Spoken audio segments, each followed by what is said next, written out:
잘 부탁을 드리겠습니다. 첫 번째 키워드부터 볼까요? 네, 바로 시작을 좀 해보겠습니다. 첫 번째 키워드, 또 손혜원입니다.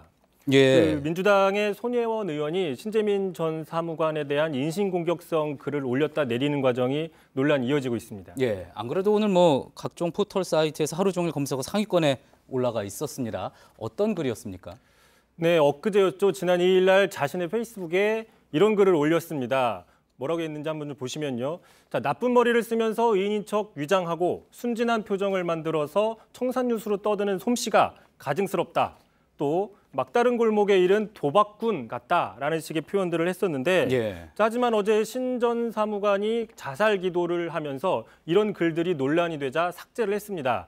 그렇지만 오늘 또 이 삭제한 이유에 대해서 글을 다시 올렸습니다. 뭐라고 썼냐면 신재민 전 사무관 관련 글을 내린 이유는 본인이 강단이 없는 사람이라서 더 이상 거론할 필요를 느끼지 않는다라고 썼는데 어쨌든 자살 기도를 하고 지금 병원에 누워 있는 사람 보고 강단이 없는 사람이다라고 이야기한 건 또 부적절한 게 아니냐라는 또 다른 논란을 낳고 있습니다. 예, 그래서 포털 사이트에서 상위권 검색어에 있었던 거군요.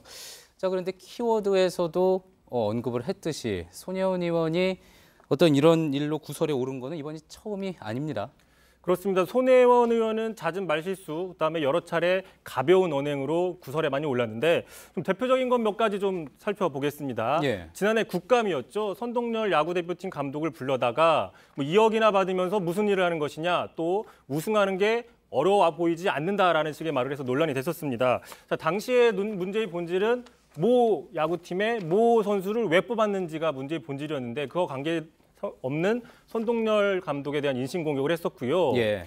또 지지난해였죠. 위안부 할머니 상가에 가서 엄지를 올리면서 웃는 사진을 찍어서 또 논란이 됐었습니다. 더 거슬러 올라가 보면 최순실 국정농단 사건 당시에 차은택 전 예술감독이 교육하는 사진을 자신의 페이스북에 올려놓고 머리숱이 없다라는 식의 어떤 인신공격성, 본질과는 아무 관계가 없는 인신공격성 이야기를 해서 부적절하다는 공격을 받기도 했습니다.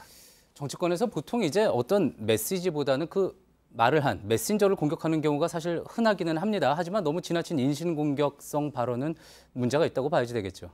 네, 그래서 지금 민주당 안에서도 조금 곤혹스럽다라는 반응들도 나오고 있는데 제가 그 민주당 관계자하고 통화를 좀 해봤습니다. 그랬더니 어차피 신 전 사무관 문제는 차분하게 팩트로 반박하면 되는데 굳이 왜 감정 싸움에 나서서 논란을 자초하는지 모르겠다 이렇게 대응을 했습니다. 예, 그런 반응도 나오고 있는 거군요.